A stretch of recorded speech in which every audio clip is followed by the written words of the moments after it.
اگه یک کسی بگه که یک صلوات بر پیغمبر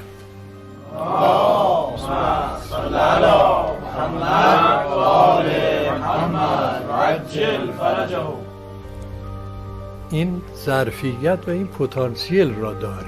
نمیگم هر صلواتی هر که بفرست، اما صلوات بر پیغمبر اکرم این ظرفیت را داره که یک آتش عظیمی را خاموش.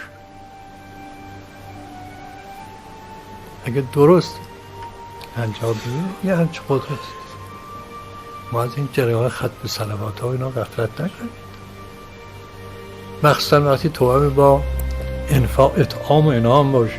آدمی مهمانی بده، یه در دوستان پاک رو دعوت بکنه، به یه ساعتی رو با توجه به اولیاء خدا با صلوات بر اونها بگذره. چشمه های نور می جوشه، بسیاری از بلاها رفع میشه. اینا رو سبک نگیریم، خیال نکنیم همه چیز در سایه تکنولوژی حاصل میشه. نه، خیلی چیزاست که تکنولوژی درونی میخواد،